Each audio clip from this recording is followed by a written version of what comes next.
Oh, good. We've got more people in the waiting room. I see. And then your country, so that we'll be able to see where everyone's from. I've done it as an example. I'm here in South Africa. So if you just go to participants tab, you'll see everybody, and then next to your name, press more, and then scroll down to say rename. So just put your name, and you can, if you're happy, just your first name and where you are. So we know where all the countries.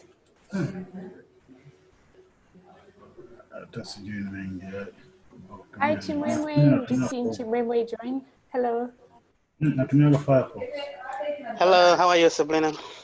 Good, thanks, and you? I'm good. Good to hear you again. And welcome to Joseph from Tanzania, has also just joined.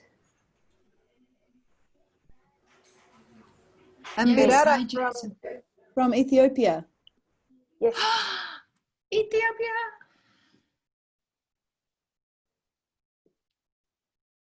Great.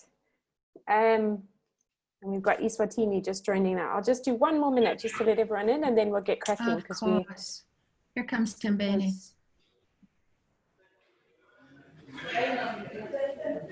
I wonder if everybody's sitting together or.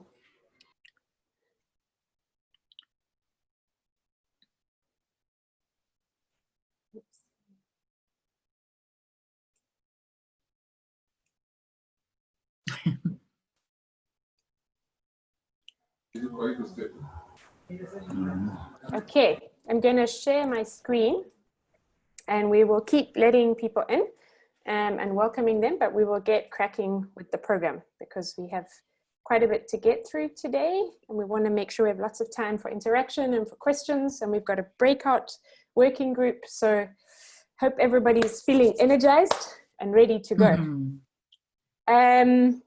So yeah, just on behalf of the FAO shared team, a big welcome to everybody. I think most people are on afternoon time zones, somehow there. Constance, who's joining us from the US, is very early, but I think we're mostly in the middle here around the lunchtime. So welcome everybody. This is our second webinar as part of the FAO shared training, being delivered to the 12 resilient food systems countries. You might only see 8 countries here, but on Thursday we are meeting the French countries. So we are delivering this both in English and in French. So I'm sorry you're not getting to interact with your French colleagues, but we've designed a tailored French training for them as well. So if you see they're not here, don't worry. They are here on Thursday.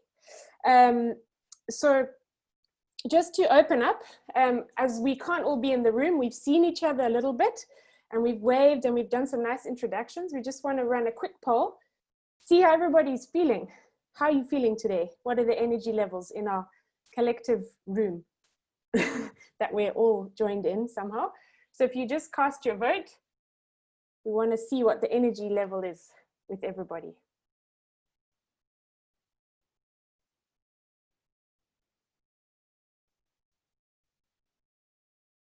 Great, we're getting some good votes. We'll let a couple more people vote, and then we'll just get a sense of how everybody's feeling in the room. Okay, ending the Great. poll. How are we feeling? Pretty good. Okay, energized, and a couple of us are really in top form. So we're quite excited to hear from the top formers as well. But on the whole, no one is sleepy and no one is moving in slow motion. So we are at a good starting place. So great. And also just so we have asked everybody to rename themselves just so they put their country. But we just wanted to run a quick poll also to see who we have here across our Resilient Food Systems country projects. So will you just be able to cast your votes so we can see who's here? Because a big part of this training is also the chance to interact and cross-learn across the program. So it's really nice for colleagues who don't often get to meet to be able to hear about what's happening in the other countries, and for us to kind of try and spur some of this cross-learning. So we'll just let one more vote. I see We don't have any colleagues from Ghana, unfortunately, and not as yet anybody from Uganda. Welcome from Eswatini, Ethiopia, Kenya. We've got a nice solid crew. Nigeria, we've got a great crew. Malawi, welcome, and Tanzania. So thank you. We've got a great spread, and I'm sure a few more will be joining us, and we'll be welcoming them along the way. And just also so we know who we're talking to, could you just fill out this poll in terms of your role within the country project? Is it around coordination? Is it M&E? Are you more based in terms of the RFS program? Do you work connected to the country project in terms of government or relevant ministries, or potentially a project partner, something like that? So if you can just fill out the poll, we'll get a good sense of who we have and what kind of expertise we have in the room, and we can speak to that really well. We'll just let a couple more votes. We'll get to 70% of the vote. And then we'll have, oh great, we've got a really nice spread. Okay, so we've got those representing project coordination. So those who are leading some of the projects, we've got M&E, we've got some working on field activities, some linked to government, a project partner, and I think Stefano there maybe is representing our regional hub. So thanks very much. That's really nice to know who's here from the projects. So just as a quick introduction, I think in terms of the training team you'll hear from today, I'll just ask Mika, Emily, Constance, and myself to wave. We are part of the shared team. And then I would also ask Lillian and Stefano from FAO just to wave. They are representing from the FAO side, and we have apologies from Anne-Sophie, who was not able to make it as she's on her leave. But this will be your training team, and you'll hear from us quite a bit today. So just so we remind you where everybody is, I'm very, very happy to see quite a few familiar faces from the first training. And we, just to run through where we are in terms of the engagement around this training, we were very happy to be able to have consultation interviews with all of the country teams. And this was followed by the first training webinar, where we really focused more around stakeholder processes and relationships. We then have sent out some reflection forms, and we've had some feedback from the countries in terms of how they felt they would initially apply those tools and processes. We're now in the second webinar, really focusing down in terms of evidence and integrating this into policy processes. And then we'll be following this up and closing today in terms of next steps with engagement with the countries. How do we take this forwards? How do we do in terms of work planning? And what do the next steps look like? So this is where we are in terms of the training process. So just for those especially, we would really like to kind of understand from just reflecting as we are in the second webinar, and we are going through a couple of different tools and methods and approaches today, and we'll be having a very detailed kind of breakouts with the countries. In the chat box, is there a specific method or approach that you heard in webinar one, or you reflected on that you've considered applying from the country perspective? We had some nice discussions. So if you can just in the chat box, if there was anything that popped up from the first webinar that you learned that you thought this may be something quite useful to apply into the country work plan, or in terms of some of the activities, we'd really like to hear from you on that. So I'll just give you a minute to reflect if anyone wants to put any comments in the chat box. And we hope the chat box can be very active today. This is a communal training, so please chat away the whole time. We will be monitoring the chat box. We will be stopping to answer questions. So please feel free and very open to share your discussions and thoughts. I'll just have a quick look. Lois has said outcome mapping is something that popped up from last time that would be really interesting. Okay, that's great. And Lois is representing from the Kenya project and works around M&E. I'm lucky enough to have worked with Lois before, so I'm able to share what she's working on. Yeah, so if you keep putting in the chat box, that would be great. And then just to reiterate the training objectives overall, I think what we've just said, one of the big ones is allowing this cross-learning between the country projects in terms of this area of policy and institutional work. I think in terms of the Resilient Food Systems Program as a whole, the 12 countries don't often get together. So this is also a chance for cross-learning around policy and institutional work. We'll also be essentially through the first set of training and this second part, introducing this systematic approach and a toolbox and a methodology of things that the country programs might be able to amend, to integrate into their work around policy and institution. And then also sharing lessons and experiences. And then, like I said today, finishing with some proposed applications and how we might take this forward in terms of work plans and enhancing some of the work underway.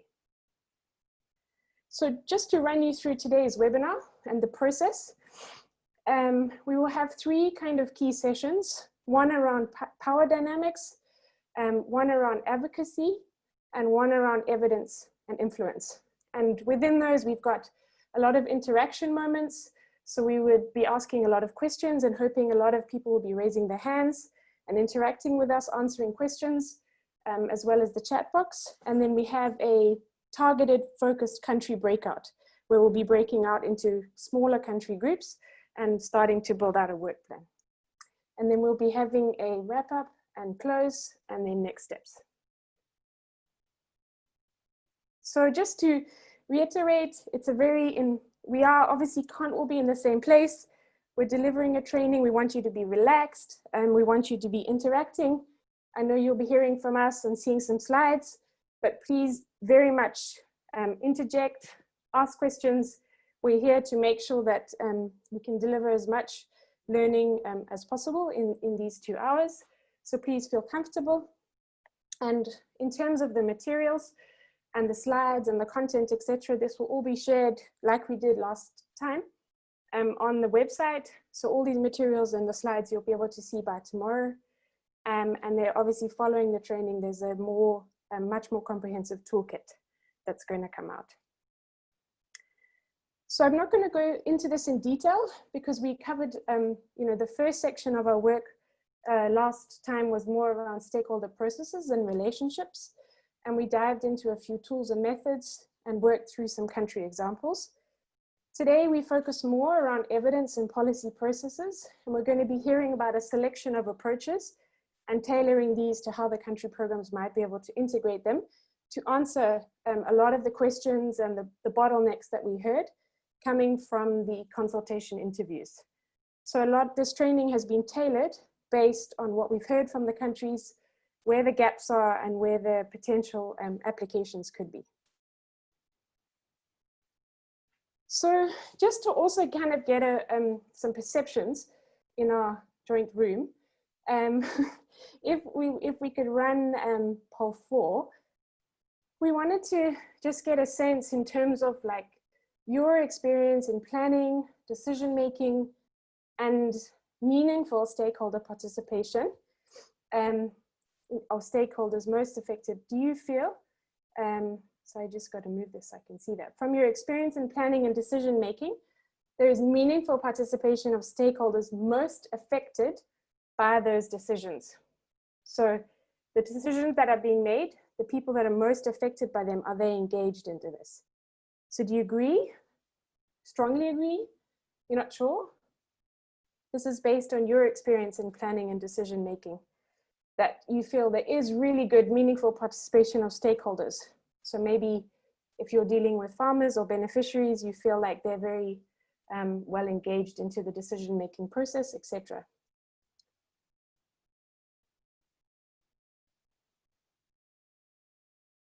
Okay, we're getting quite a few answers, so we'll just get one more result on the poll. Okay, we can end that, Mika. So most people agree. They feel like in terms of their experience in planning, there is meaningful stakeholder participation.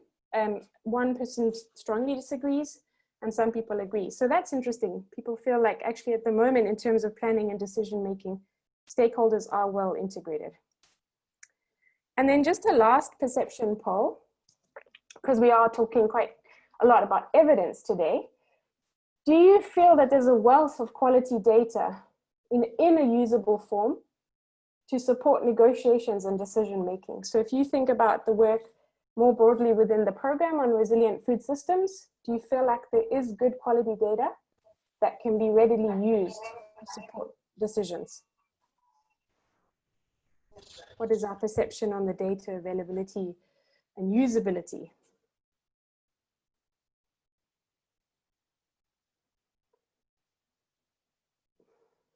So we'll just let a couple more people cast their vote, just to see what everyone feels about the current status of evidence that they're interacting with in terms of decision making and negotiations. Okay, Mika, I think that's fine. So there, yeah, a little bit of agreement, some neutral and some disagree and they're not sure. So quite a different spread around access to data and information for decision making.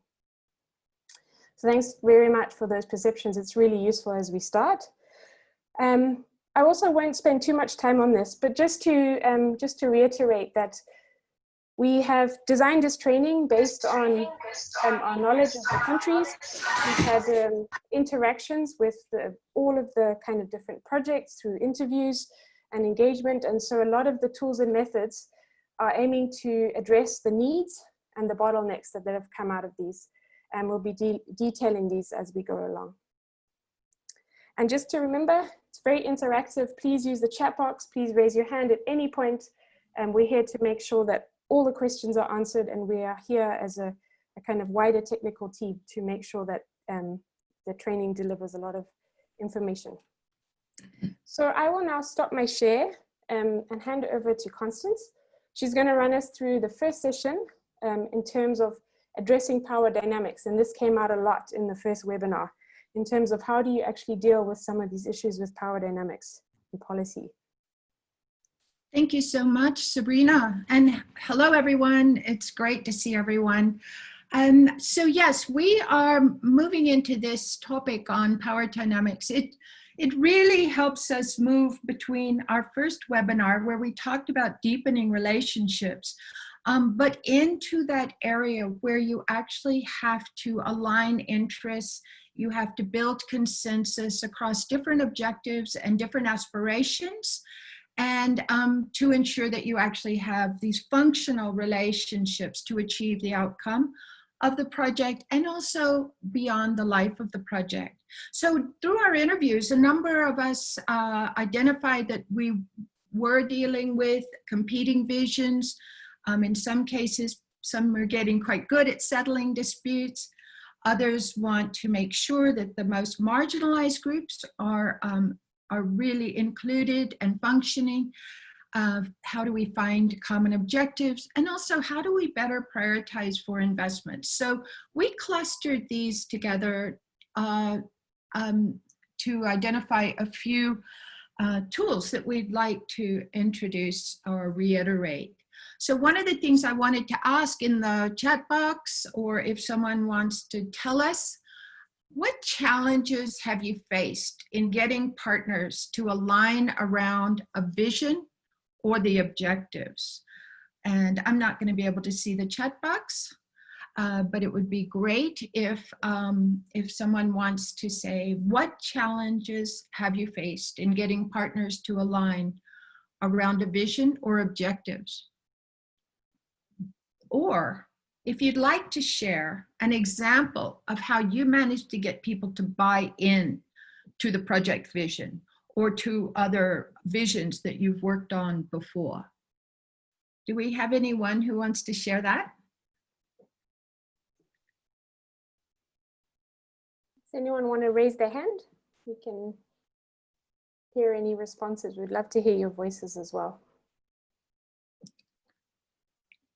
Either Lynn. Lynn, can we hear from you? Thank you.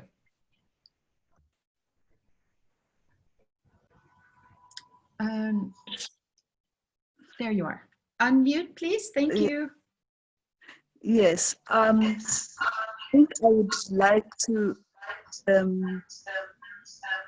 share an example of getting buy in a Yeah, project's vision. great.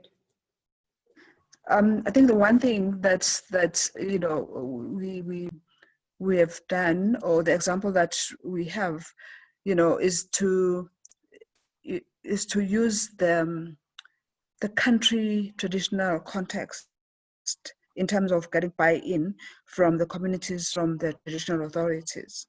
That we basically use what is already existing in terms of the structures that are in the community, and follow the structures as is, and not use different ways of getting a buy-in, and have the traditional authorities understand first, so that they also can promote, you know, the vision, even if in their community meetings, such that, you know, when they hear the vision of the mission from the traditional authority, it then becomes easier, you know, for us, because now the traditional authorities, the chief and his council, are now with us, talking to the people, you know, about what is the vision of the project, and what he would like to achieve, and then we move on to what are their aspirations in terms of, that are aligned to the vision. Thanks. Excellent. Oh, that's a great example. Thank you so much. So work in the local context, get the leaders to help move this forward, the vision forward, and get people's aspirations around that. That's brilliant. Thank you for that, Lynn. So just quickly, I'm going to just touch on 4 tools in this section. One is around visioning, which we've just mentioned. And the reason I want to talk about it in this context, it's about clarifying and shifting people's values and getting people to think in systems. Causal analysis, we talked about last week, but it's about prioritizing and identifying the stakeholders to solve the problems, but really this aim of prioritizing, which many people are asking about.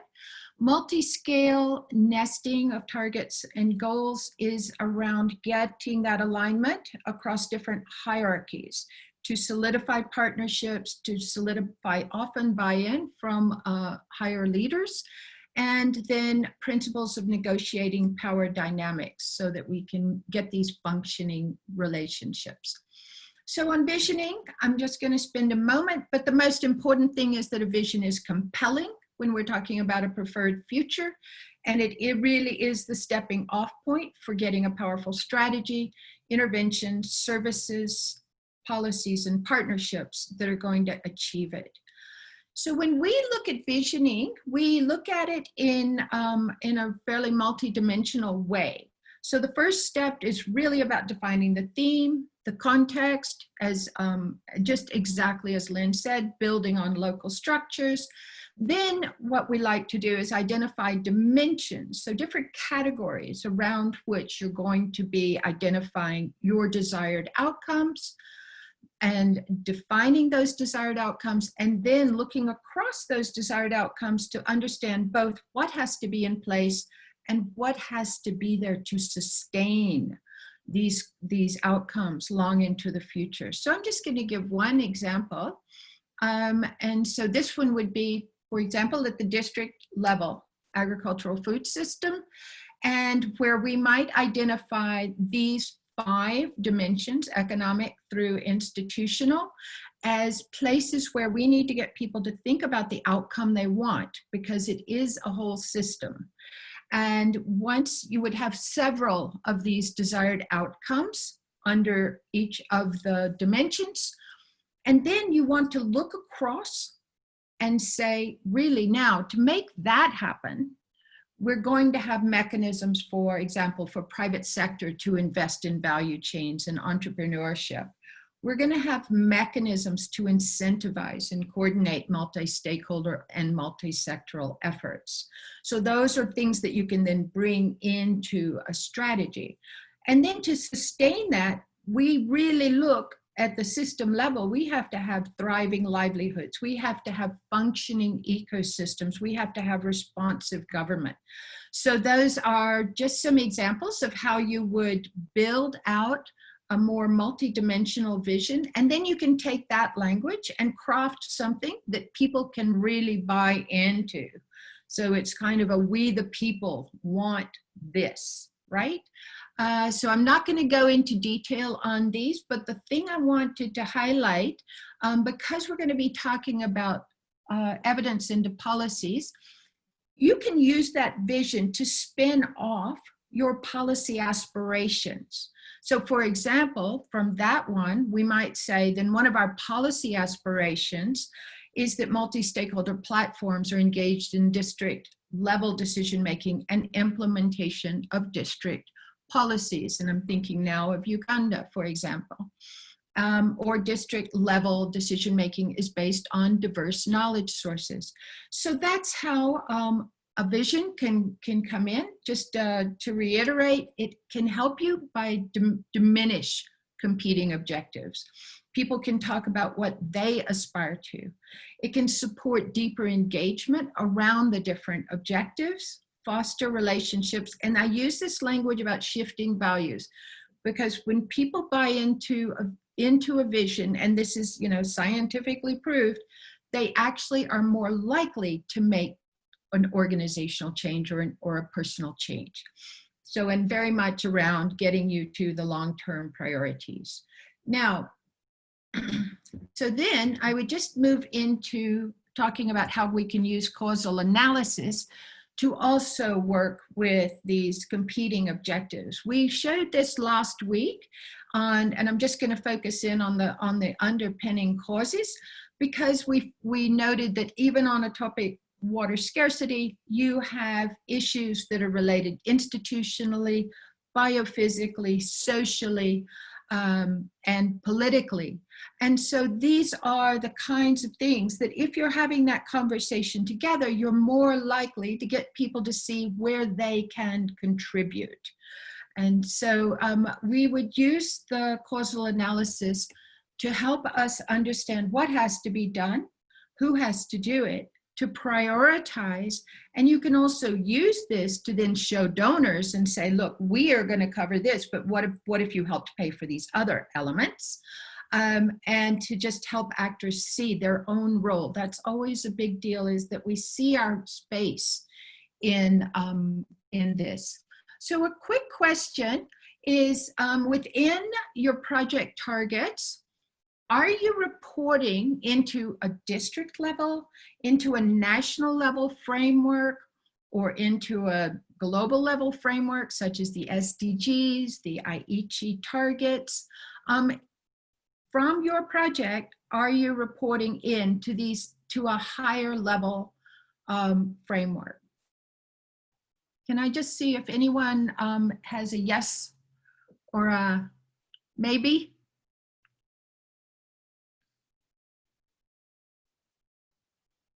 So when you get the results from the M&E and you're reporting those out, do you also use them to contribute, say, to a national level goal for the country? I'm looking at Sabrina because I can see her, but not the chat box. And so I'm not seeing any responses. We don't have anything in the chat box yet. Timbeni has said no. From the Eswatini project side, they're not contributing into any wider frameworks. They're just reporting within the project framework. That's what we have in the chat box so far. Okay. Well, then let's just quickly.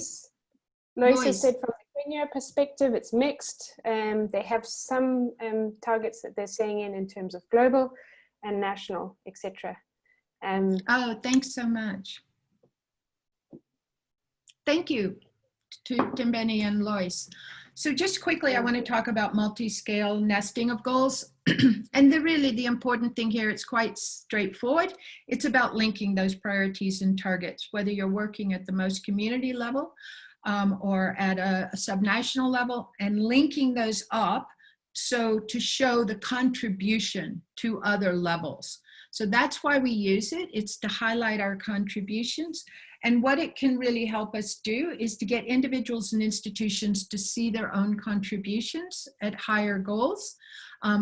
And one of the things is we've used it before to also get powerful actors to justify investments or personal commitments to priorities that they may not have used before, because they can see, for example, if I'm at a district level, but I'm showing that I'm meeting a national level target, you know, that really is going to highlight the district for the national level. So that's how we use it. You can set it up very easily. I think most of our national level policies have to feed into some of the international goals, as well as the Africa Union agenda, and often into regional level goals. But just this stacking and showing very specifically, we're only showing the levels here, but showing very specifically how they reach each other has proven for us to be a good way to get buy-in and commitment to the work. So just my last little topic now is around the negotiating of power dynamics. And we've sort of carved this out into 5 specific ways that we have to deal with power dynamics. Often it's about hierarchy, like you may have an official leader that is shifting the tone of the dialogue. You have competing objectives. We see it through the different sectors sometimes, but also, of course, with different actors. Again, you bring private sector in, that might be a different objective than what the district government wants to accomplish. You have a mismatch of available resources. Whoever has the most money has the most power. You have issues of gender, ethnicity, age barriers. And then you also just have personalities or levels of confidence or behaviors that can shift the dynamic in terms of power in the room. So we do this very much to get people to think about principles of negotiation, both beforehand, but also to be ready if you have a disruptive power dynamic. It's always context specific. And as Mika showed last week, you can use influence maps to give you a sense beforehand of what you're going to be running into. I think I might save this question for a little bit later. But I just want to specifically say, for early considerations, this is what am I going to do to prevent an issue related to power dynamics, is understanding from the outset who could negatively and or positively impact your process. We use what we call principles of engagement, and that is getting people to commit to a set of principles about how we're going to interact. And sometimes that means having a deeper conversation with power players to bring them into those commitments that we all need to be sharing as equals. And again, anticipating power issues and who might be best to negotiate those. We often are in situations where we get disruptions to a process because of power dynamics. And the things that we offer are we confirm the protocols, you know, of how we're working together, this commitment to the process and engagement to these principles.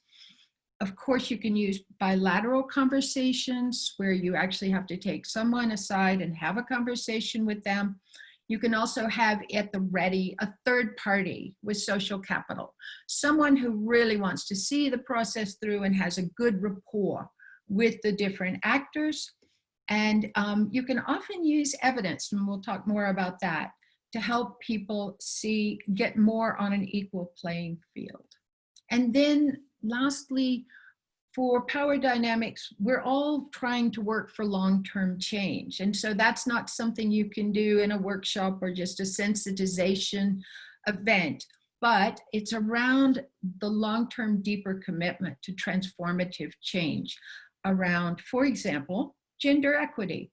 And so with that, I'm going to keep sharing my slides, but I would like to invite Emily to give us a brief lens on that last topic.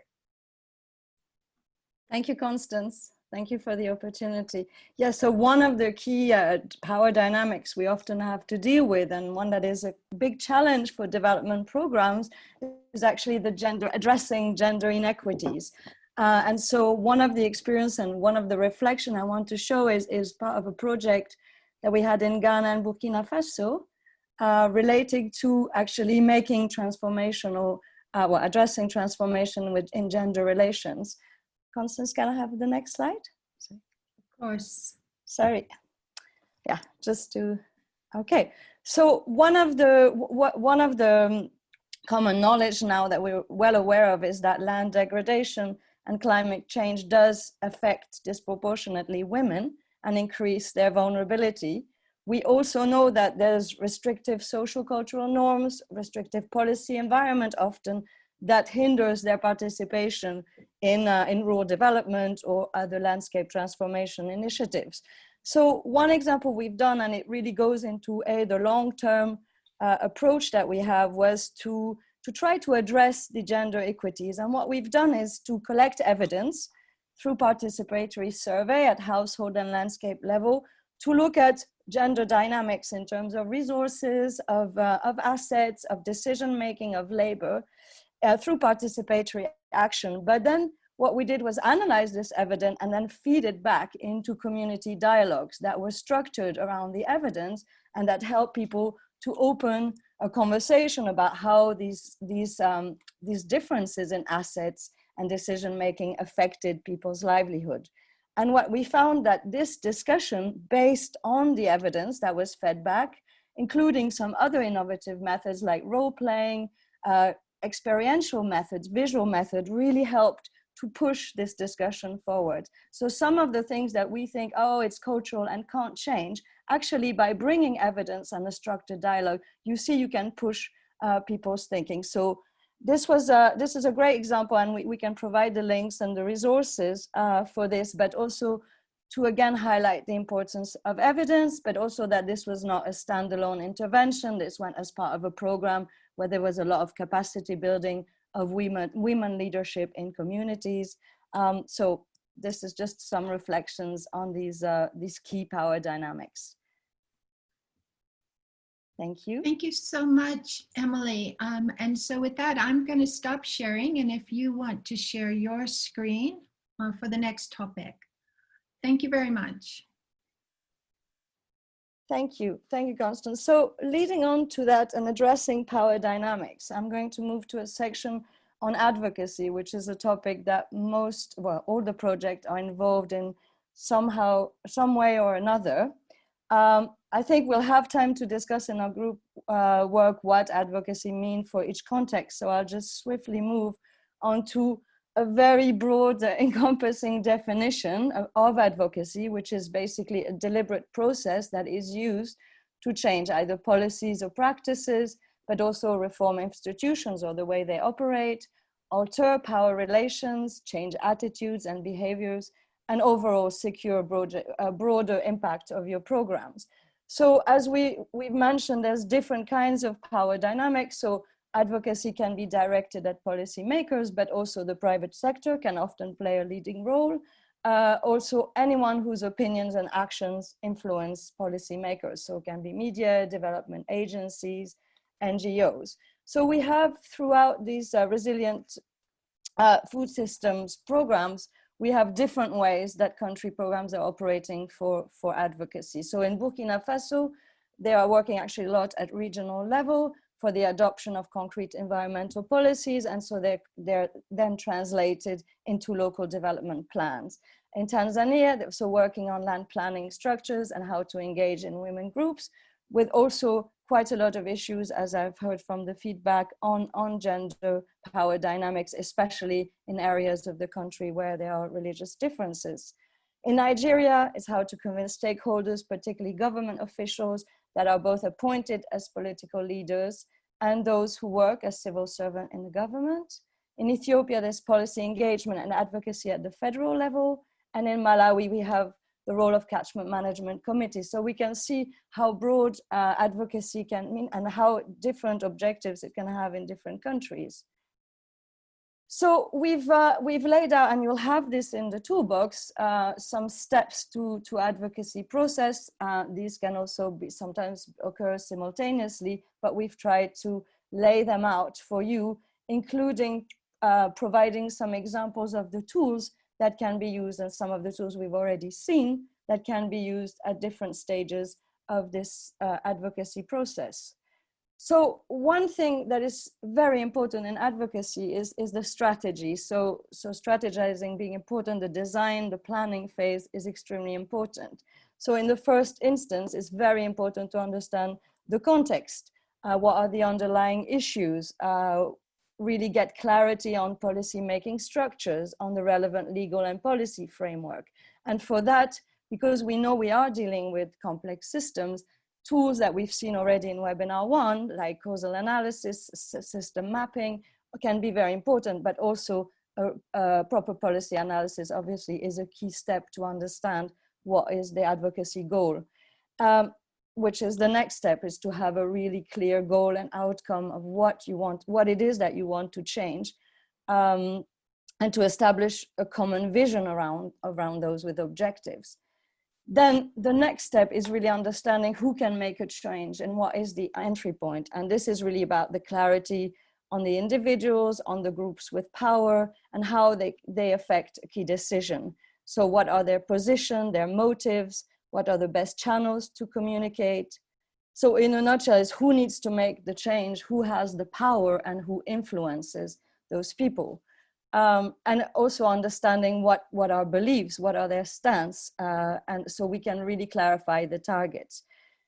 The next step is to gather evidence, and that's really important because this is going to be able to prove why things should change or how they will be when they change.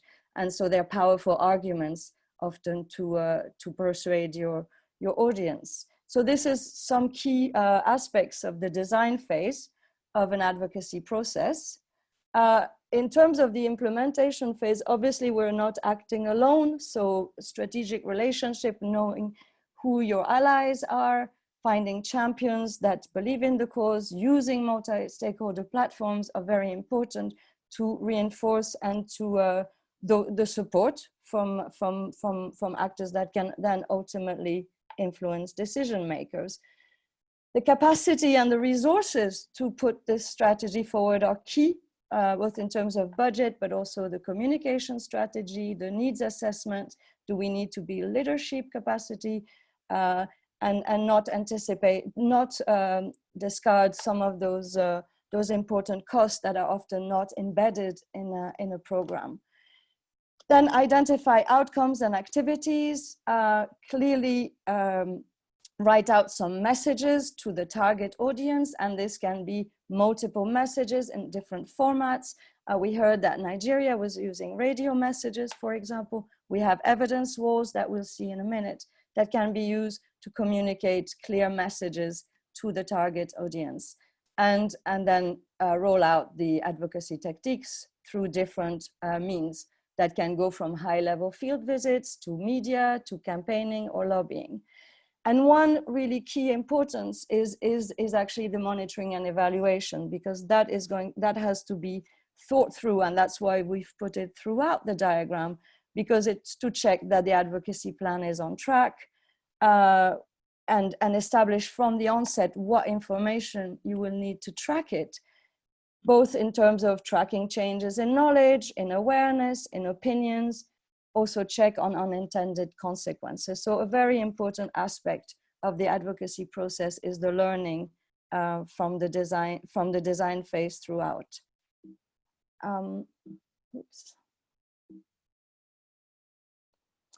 Could I have a quick question and invite as many people as possible to tell us what methods or communication tools you found most effective for influencing policy or institutional change in your programs? It'd be great to have some feedback on this, because then everybody can learn from the different methods.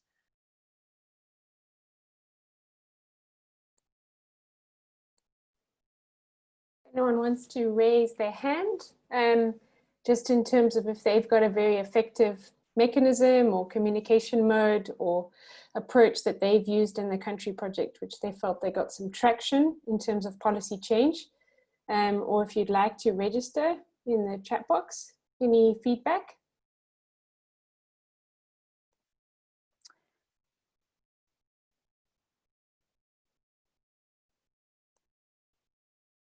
The moment, don't There's a see hand any.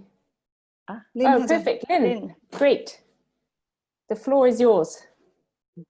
Okay, thank you very much. I think one of the communication media that we've used to communicate with the government in terms of policy change that would influence policy change is two examples. One is with the ministry that is responsible for community development, where we basically have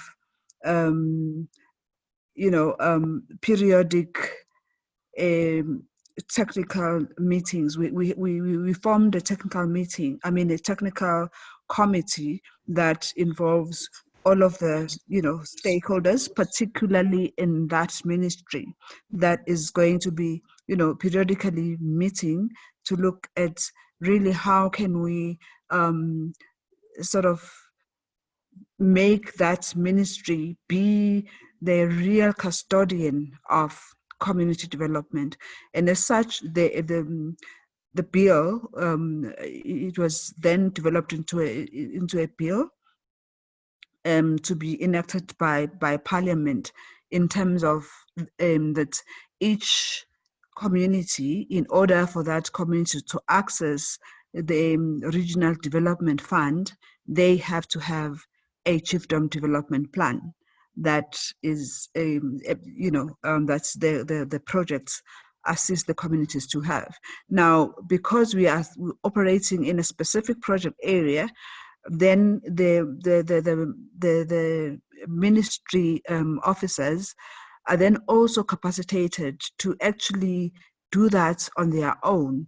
And currently, because we still have the project, we sort of assign specific communities to them, so that even when the project is finished, they continue, and as well they are able also to do it in areas that are outside of the project area. So currently, the bill is still to be debated in Parliament and enacted, which basically says you are not going to get funds as a chiefdom if you do not have that plan.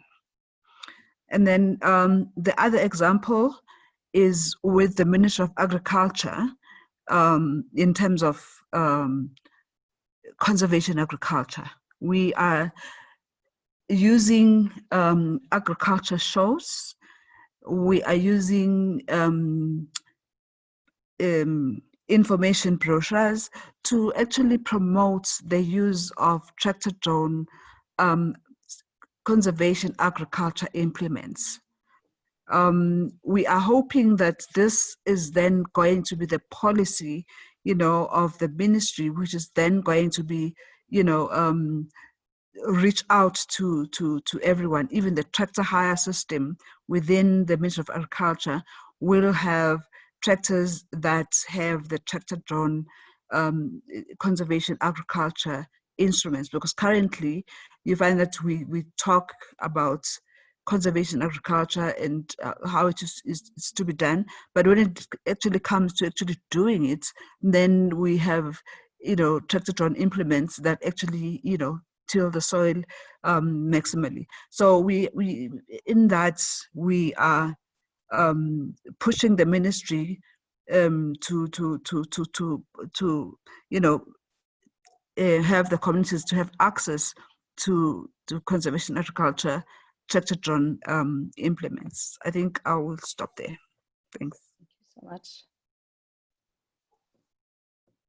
Mike, would you like to? Great. And also great to see some chat box contributions on different methods for communicating. So thank you for those.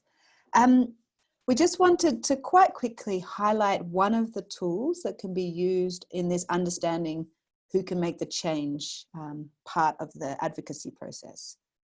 So this tool is called Decision Cycle, on the next slide. And the decision cycle is just mapping out the decision cycle, the process that is made in the decision making. And the reason for this is so that we can understand the actors, the decision points, and the flow of information. And so we can really see how these decisions are being made and how we can influence. So the key element is at the level that you're working at, whether it's at the local project level, at the district, at the national, what is the decision-making processes linked to the policy that you're trying to influence, and what is your entry point? And so this is really important in terms of entry points for data as well. What evidence are you collecting and how can you contribute it towards the decision-making process? So we've broken this down to a few steps. And just to go briefly, the first step is really about understanding who's making those decisions and how are those decisions being made. And a really nice way of doing this is to then draw out the elements of this decision-making process. So once you sort of know who are those key actors, where are those decisions being made, you can map out what meetings, what consultative processes, where technical advice comes in, and really understand the full cycle of how that decision is being made. And then you can also map in as step 3, where the stakeholders are involved, yourselves and other stakeholders, and where they interact. Is it at the technical level? Is it at the advocating for the decision in the first place? Is it in the stakeholder engagement? Where can you come in? And then at step 4, it's very important to remember the resources. So where are the resources decisions being made? And to understand which points will be most influential to influence the resource decisions. And then the last step is really around the evidence, the outputs from your project, from your M&E.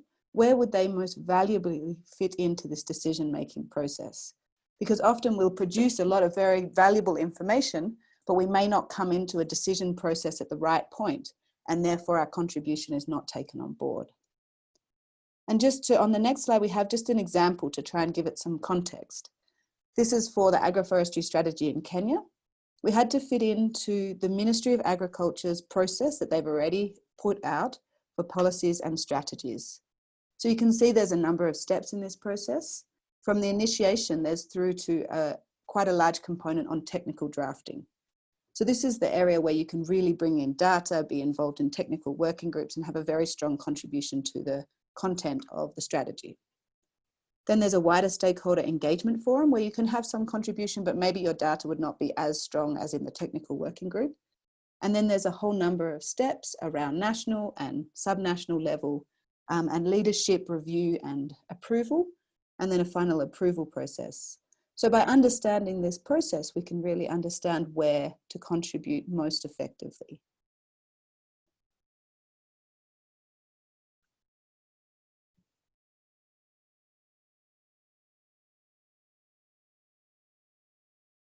Shall I keep on?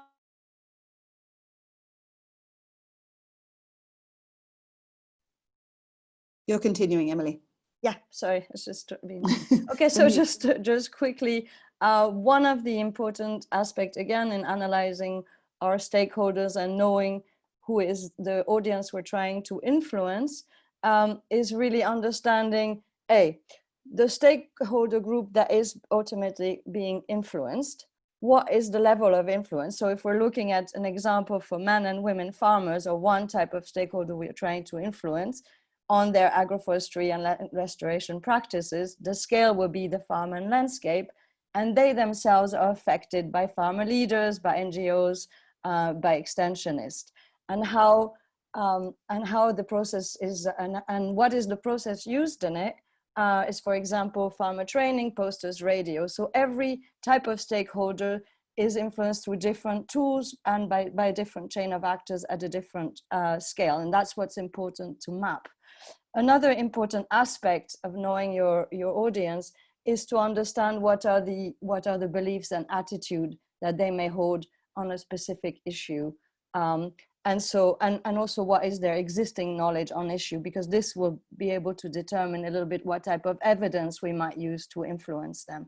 We also need to know what are the other issues that they care that might not be directly related, but that can help to build a rapport. So this is important, just to say that it's important to build matrices around to characterize the audience, their beliefs and attitudes and their existing knowledge, to know even better how to influence them. Thank you.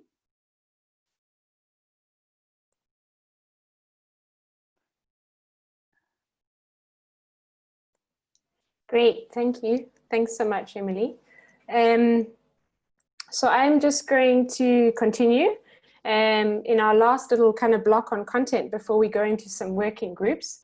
So we'll just go quite rapidly through this section on evidence, because we have built a working group exercise for the countries around really sort of building on this evidence. So I'll just share my screen. Just 2 seconds, sorry. There we go.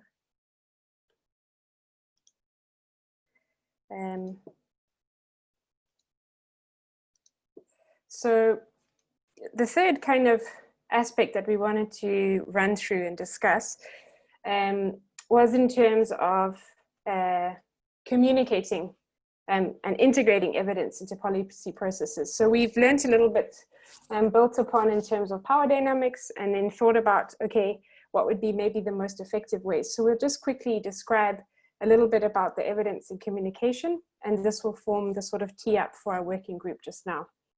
So in terms of communicating evidence for policy change, I think a lot of it centers around building this culture for evidence. I was lucky enough to interview the Eswatini team, and a lot of the aspect around evidence is there a culture for using evidence? Is there a culture for value around data sharing, etc.? So a lot of the way we've built this training is guided by some of these gaps. So essentially, communicating evidence is around presenting and compelling formats, and being able to build targeted relationships and trust building to kind of influence those policies. In Ethiopia and Nigeria, this also came up in terms of a process for members within their multi-stakeholder platforms to interact with evidence and identify key messages. And in Uganda, they're looking at really trying to understand how to bring in evidence and scientific information into decision-making. And in Niger, they also have a really sort of interesting place in their project right now, where they're really trying to say, how do they take these best practice guidelines and actually put them into policy? And the same with Malawi. They're the first project to be implementing around the Water Act and these catchment management plans.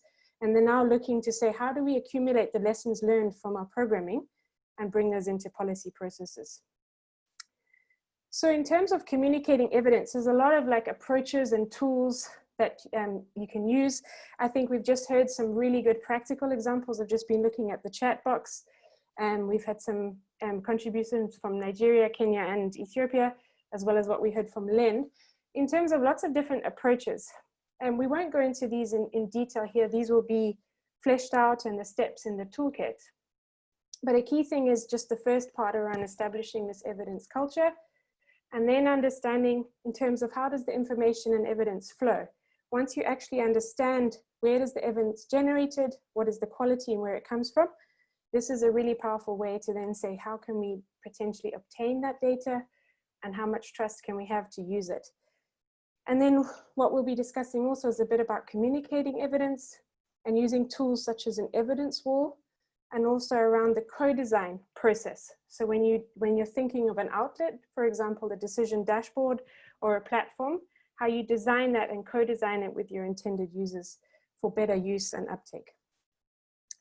So just to quickly summarize in terms of evidence, when we look more broadly at this definition, we could think around scientific evidence, practice-informed evidence, participatory. So when you've gone into the field and you've collected interviews or done engagements, this all forms part of evidence. We also have stories and local indigenous knowledge. And then more formally in terms of qualitative data, which is asking questions such as who and which. and then quantitative data.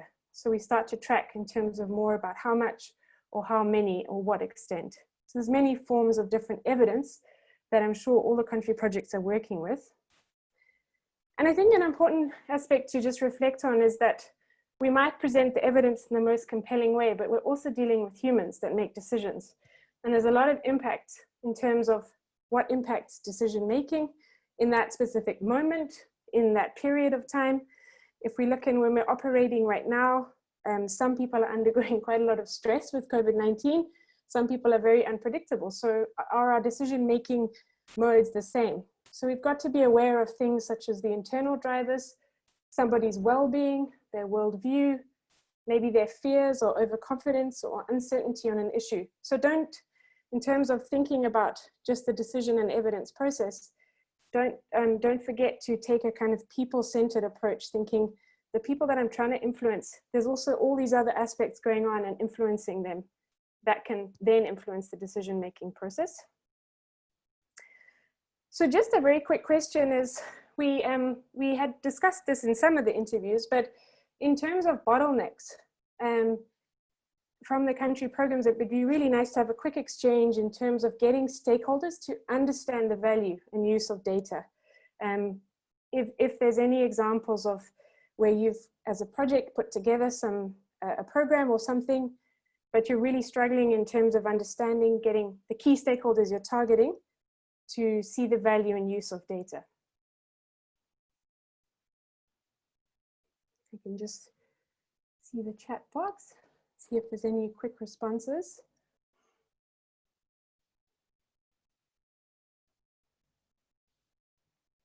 If not, if there's anyone who wants to reflect.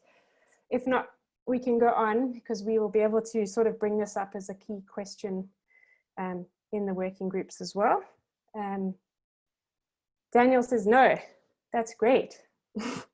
You must share your secrets in your working group, Daniel, how this is working out. So yeah, I think, Daniel, if you've said no, it'd be really valuable to just flesh out in the chat box in terms of the tactic you've used, in terms of how you've interacted with your stakeholders and gotten that sense of value of data. So in terms of evidence culture, this is really about promoting evidence-based decision-making. It's important from the outset to think who the people you want to influence, and is there a culture that exists around willingness to share evidence? If there isn't, that's something you need to approach from the beginning. And then also, you know, this often results that there's a lack of evidence to start with. So there might not be data in one area. And in fact, an institution that might be mandated to cover a specific topic, such as water, might not actually be collecting the data. So there's also kind of issues around accessing data when sometimes institutions that are mandated to do it might not be up to scratch. And this also creates some issues in terms of this culture around evidence that I think it's really valuable to be aware of. So in terms of trying to establish this evidence culture, a really useful way, and we've done this with several ministries and several different topics, is to just take a planning unit or a specific ministry through understanding their flow of information. So in the end, if we're focusing here, this is a nutrition example. If in the end you are aggregating dietary diversity at a county level, this comes from a Kenyan example, you might have just a county level picture of the data. But in terms of where that data has come from, it's really useful. And it's been quite enlightening for both the kind of planning ministries and the budget disbursement when you start to understand, is that data actually of quality and where did it come from? So you basically, information flow as a tool is about taking where your aggregate data or evidence piece is and saying, where is it collected right at the beginning? So in this case, this is household collection of dietary diversity. This is often done in a handwritten format. So there's no kind of quality check process. And this is aggregated at a village level and then eventually given to a sub-district dispensary where it's recorded. This district level information is aggregated to a sub-county level and then eventually goes into a county data or statistical unit. And along the way, you can track in terms of what format is this done and what quality you would say the data is. Because this makes it really valuable to say, even when you try to apply this evidence, do we know where it comes from and what its quality is? And then I think a key thing in terms of this evidence culture is also building relationships.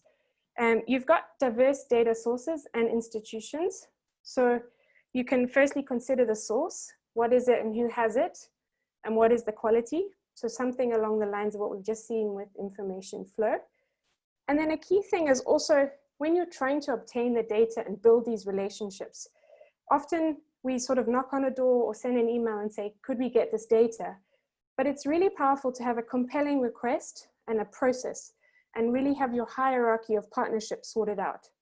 So you have, if you're working within a ministry, you've understood the protocols, you've got potentially an endorsement letter or something established, which allows you to go to different partners and different, maybe within a ministry or different departments, and be able to show this is our process, this is why we're collecting data, this is what the output will be, etc. So you have a very compelling kind of thorough request process for how you want to obtain this data. So it makes the person you're approaching, or the unit or the agency or another project, very kind of secure in saying, okay, I understand why I need to share this data and what it's for. And really key to that is understanding the kind of institutional protocols.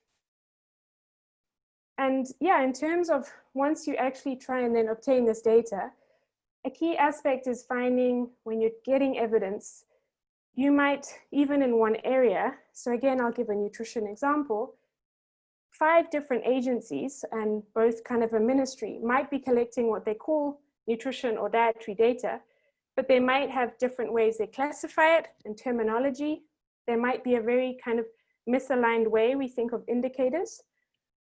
And then in terms of the scale, someone might call it a community zone, they might call it an administrative zone. So even when you get the data, it's quite difficult at this stage to say, is there a standardization? And a key thing that you can work towards is kind of some templates and to be able to say, can we aggregate and organize this data in a better way? And this is something we heard from several countries, especially from the M&E point of view, in terms of difficulties for applying evidence. And yeah, I just very quickly, just because of time, I'm wary, but if you can just give any examples in terms of within your own project, so the data you're collecting or the evidence, whether this is M&E data or engagement, etc. What fora are you currently kind of sharing this evidence?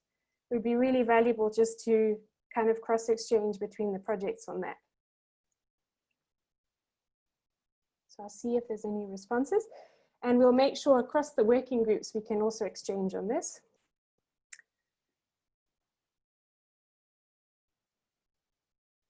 Okay, we'll just see.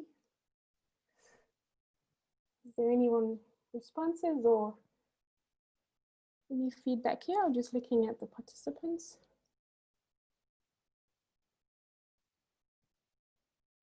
Okay, so nothing in the chat boxes yet, but if you're able to share in terms of how you potentially might be disseminating or your project results, whether that's more internal process, etc., that would be really valuable.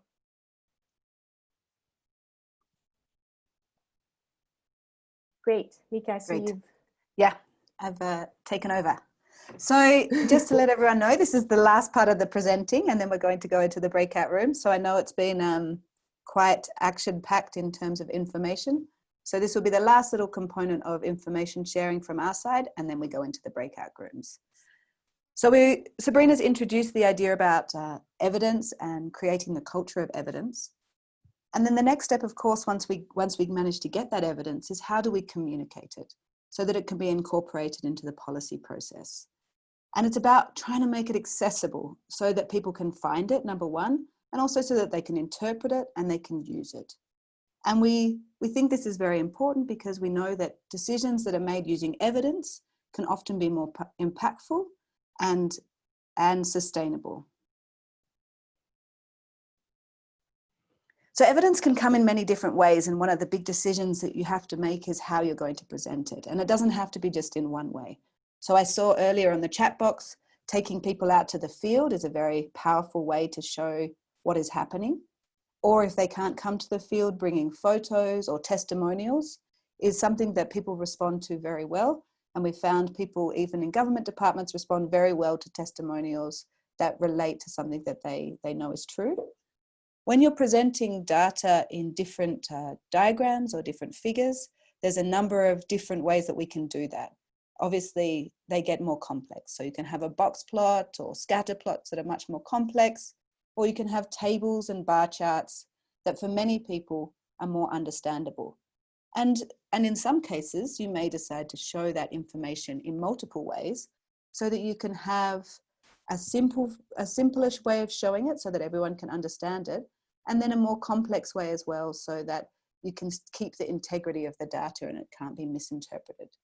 Maps are also extremely powerful in terms of visualization, and people respond really well to maps. So there's a lot of literature out there on what kind of ways to show information, but by using diverse sources from diverse different partners, you can have much more of an impact when you're displaying your information.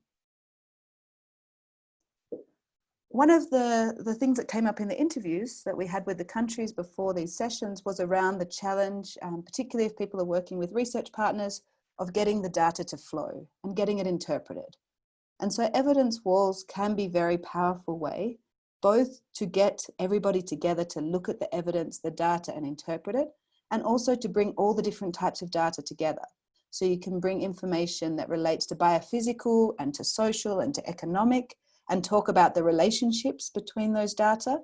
You can also bring the scientists, the development partners, the technical partners, and government together to make sure that when the complicated data particularly is explained, it's explained in a way that can be understood and there can be a discussion.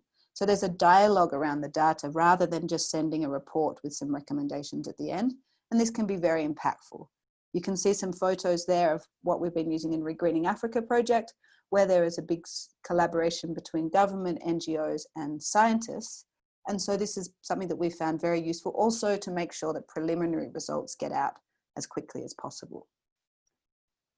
Now here we have a case study from the Regreening Africa project because it shows quite a nice example of how to bring different types of data together and how to make it a bit actionable. So in the Regreening Africa project, we had national level workshops where we invited stakeholders who had been identified through stakeholder mapping. And then we designed a very inclusive workshop design and a template for posters. So the templates can be useful because sometimes if you ask people to come and share their experience, it will be very dense or you may not get to the common points. So in the template, you may say, you know, can you please include something on gender, or can you please include something on a challenge you had? People will often share the highlights without looking at the challenges, and sometimes you can miss things. And then by facilitating the dialogue around those case studies, around those posters, around that data, you can have that discussion where the community representatives, the NGOs, the high-level government people that you've brought to this event, and your project partners can all have a discussion around that data and have some agreement on what that means. So the data can also be incorporated with the root cause analysis and other tools. So really bring it into the mix when you're discussing what is the implication, what does this mean for what we're trying to do. So presenting the data is really important, but you don't want to leave before you have a clear action plan. So what does this mean and what can we do with it? And so in Regreening Africa, we had these action plans that came out for regreening the countries, and within them that we had a number of actions that could be then followed on by the project as well as by the partners. So for the implications in Niger, for example, in the project, there was a lot of discussion and agreement around coordination. And so the project is focusing on coordinating actors in restoration. In Ethiopia, there was a commitment for an agroforestry platform, which has since been reconstituted and formed by the government. And in Kenya, it was at this event where we managed to get support for an agroforestry strategy, which is now being developed. So it can be a very powerful way to bring the data into a policy discussion and have an output. Another very valuable tool is a decision dashboard or an online web-based portal where you have information that can be readily accessible and from many different sources and sectors. So that's a place that you can have information that's on biophysical, on socioeconomic, that can be accessed by people online and can be readily used. One thing to note with the decision dashboards is co-design is a very critical point. So if you have an online platform, the stakeholders that are going to use it at the end must be involved in the design so that what comes out at the end is very useful for the end users. Now, do we have time for 1 minute stretch, or should we go straight into some discussion on the breakout rooms? Not Getting yet? there. Not yet. Yeah, I know. I would have liked to have stayed longer. No, we were Carol's saying trying to these get virtual, back in. these virtual And 30 minutes are like space minutes. Someone steals them. they're space minutes. Absolutely. Let's see. We need, I think, you know, this particular one, they didn't bring us automatically. You actually have to choose. So people may still be working in their groups and not know. I don't know. As a host, can you bring them back? Yeah, everyone's coming back now. Okay, great. I see Mika. Yeah. Superb. Everyone's coming back now, so should be good. We were getting worried. You were worried that we weren't going to bring you back? Well, we just wanted to make sure it was going to happen smoothly. We didn't Yeah, want and to I'm be left very alone. sad. If we could watch the participants, because we lost Chimwemwe, sadly, about halfway through. Okay. First of all, welcome back from the groups. Thank you very much for taking that opportunity. I don't know if anyone wants to take the floor and say any highlight about what happened in the group. Was there anyone who wants to share either on the chat box or by raising your hand to see any highlight from the group or something that you found useful?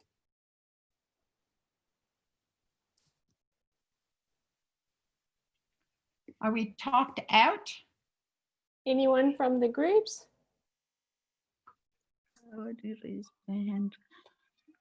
Yeah. All right. I am not seeing We've got that. Lynn. Lynn? Yes, I was trying to Please, raise my Lynn. hand. Yes. Okay, I think for me, what I really find very important, and it's going to be followable, if there's such a word, is that, you know, all the relevant ministries, you know, in terms of data collection, storage, dissemination, and so on, have agreed that, one, we need to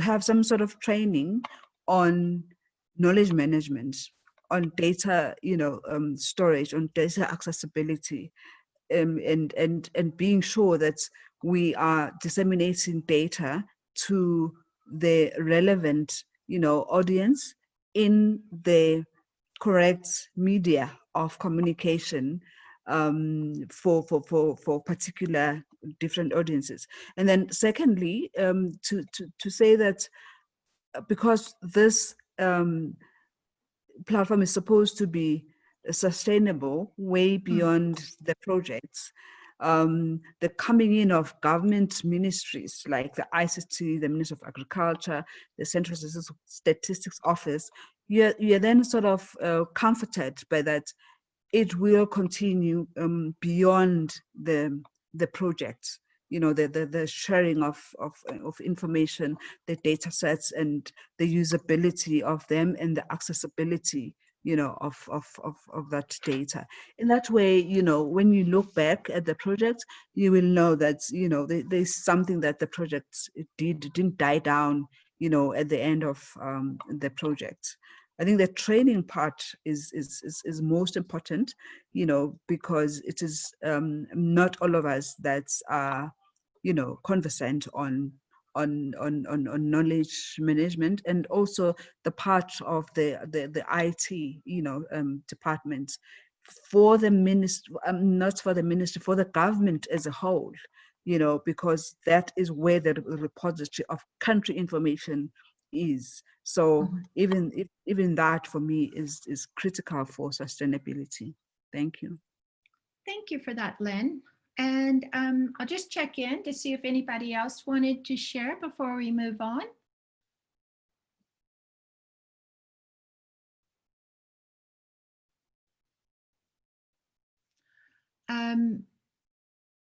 I see a message from Stefano. Actually, we're probably not going to have the opportunity to share all the slides, but all the information will be shared following the presentation. So let me just ask, I'm going to share my screen very quickly. I realize that we're running over time and we don't like to do that to you. But in this case, I think it's really important, since this is one of the last times that we're all together. So I wondered if you could use the chat box to just say, based on what you've witnessed, whether you were part of webinar 1 and 2 or just 2, if there's any aspect of the training that you feel would be important to take forward and apply in your work. And this is just chat box and throw ideas out. I know that, you know, teams have to meet and discuss, but we just wondered if there's anything that has struck you that you thought would be valuable to take forward and apply in your work. So we'll just ask you to jump into the chat box if you have some thoughts on that. And while we're doing that, I just wanted to take the opportunity on behalf of the shared team to also identify some of our next steps. So for example, as we've mentioned a couple of times, there is going to be a shared FAO shared toolkit, which will have all of the tools, the what and the why, the if you're trying to do this, these are the tools that are most valuable or could be potentially best contributing. We'll have some of the case applications, of course, so it's tailored. And then the next step for us is really based on your demand to start some more engagement planning to map out a future process for institutional and policy work. And in this case, based again on demand, because if you want this, if you think it's valuable, then you want to do it. And obviously we're not going to put pressure on people who don't find the demand right this moment. But to map out future process for our institutional and policy work, we will have a follow-up call with the country teams, as we did in the beginning, and we will be available over the course of the next 2 weeks, and we will be following up with you on email. And we will collectively then want to put together a template on that engagement process, on the tools that you want to take forward, how it can actually really contribute to helping you meet those targets that you have committed to. And at this moment, before we have any further feedback from you, I would like to invite Stefano on behalf of FAO to make some remarks as well about next steps from the FAO side. Stefano, you have the floor. Yes.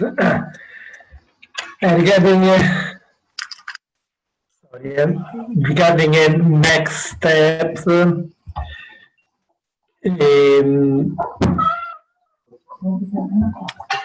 sorry, I am not prepared about that. I think that for us it's very important to for FAO to ensure really to ensure that a functional mechanism to reinforce the dialogue between the policy and the scientific platform is in place. So I think that we really started in the right way, and then to ensure that the proposed methodology and the toolkit are well understood and recognized by all project countries. And so I think an special attention should be focused on the stock taking of best practices and evidence on integrated natural resource management policies. And also innovative financial mechanism and viable intersectoral coordination. I think that this will be very important. I don't know exactly in which steps as I don't know perfectly correctly all of the process, the shared process, but I think that we really go in that we really should go in that direction. And yes, it's important also the process and the interaction to provide evidence to policymakers to be integrated into program and policies. As is the critical point, it needs to be really clear, simple, and very well organized. And so this is a key recommendation, of course. I'm sorry, I didn't put my video on this. Okay. And maybe just another observation, probably also in next step, if as we know that each country has its own challenges and potentials and different policy process. However, I think that it's very important to try to identify similarities and so to see if, for example, some country can be grouped together based on similarity and maybe key topics of interest. For example, as today we have seen that in Uganda they are using a farm-fiscal approach in the catchment committees management, and I know that also in Burundi and probably also in other countries. I think that this will be a very important aspect to be considered. Thank you so much, Stefano. Okay. And I think yes, I really appreciate those comments. And I think one of the things is that building on this next engagement planning, of course, is then how can component one continue to support the countries in developing these plans, in getting this implementation and guidance associated. And so we're delighted also that we now have Lillian from FAO who's joining the team, who will continue in terms of very close collaboration. So thank you so much. And so I just want to get a quick feedback from our colleagues. So can I ask for poll number 5, if I could, Mika? And what we'd like to know is basically which sessions, based on what has been presented, we tried to pick and choose based on what we had learned from you. Which sessions did you find most useful for your work? And you can select multiple. So stakeholder mapping and influence, that's how we kicked off. Deepening relationships, power dynamics, advocacy, and communicating evidence. So brilliant. We're getting some feedback. And so very good. Thank you. All right. We've got 20% voted. We've got 40% voted. All right. And so we're getting quite, this is great. So we're at 54% who have voted. And again, you can choose multiple. This is really, really important feedback for us, and we greatly appreciate your taking the time. And so perhaps then now we could still invite a couple more people to vote. I know we're running over, so we just got a couple more things. I just stopped. 1 second. Okay, thank you. Then you can share the results. Yes, all right. So sometimes it's the last thing that's the best. So really, so we've got 88%. Well, it's not going to be an even distribution because we chose many, but this communicating evidence, but then we also have a strong interest in the others, and we hope very much that this has been useful. And we look forward to the opportunity to take this forward. And I do have one question left for the chat box. And that is about, you know, we are overwhelmed. This actually showed up last Thursday in the RFS meeting. It's like, yeah, we love this, but we are, you know, we've got virtual meetings every minute. So if you have any comments about how to make online trainings more effective, more useful to you, to your colleagues, please do let us know. This is excellent feedback for us as we continue to build trainings, and we can share this information across the other trainings in the RFS. So thank you for any feedback on that. Thank you for your feedback on the sessions. And I think with that, I would just like to say that on behalf of the shared team, as well as our FAO colleagues, it has been a grand pleasure to work with you in this way, and this is not the end. So we'll look forward to next steps with you. We'll be following up by email and look forward to follow-up calls as appropriate. And we want to say thank you. And if we could, if you want to make any additional comments for the organizers, please feel free to make those in the chat box. And now I would like to unshare my screen, and if anyone feels like they have enough bandwidth to come back and say goodbye by video, we would like to take that time. Lois, hi, great to see you. I love seeing people's faces. So if you can share, we'd just be delighted to see you. Hey, Rhoda. Oh, fantastic. Look at this. Oh, brilliant. All right, and I appreciate that. Yeah, we're getting some feedback into the chat box. This will all be put to use. It's so good to see everyone. And thank you so much for being with us. I know we went a little over time, but please, everyone, stay very healthy, stay very safe, and congratulations on the amazing work you're doing. Really, we're so excited about the work you're doing, and we're here to support. Thank you. And Thank you very much. Sabrina? No, just to say, there's a few comments about resources. We'll be sharing those tomorrow. Yeah, all the resources will be shared tomorrow, and the toolkit is coming in August. So thank you again. Okay. Take care, be safe. Bye. Bye. Thank you. Bye. Bye. Bye. Thanks so much. Bye, Lynn. Bye. Thank you. Thank you so much. Bye. Okay. Bye-bye.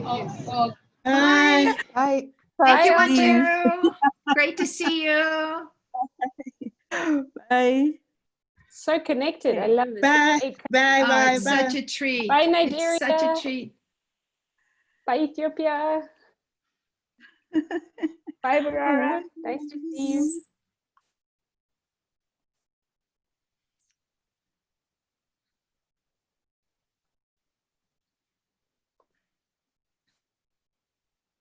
Bye, Anthony. Bye, Derek. Ado. Rara.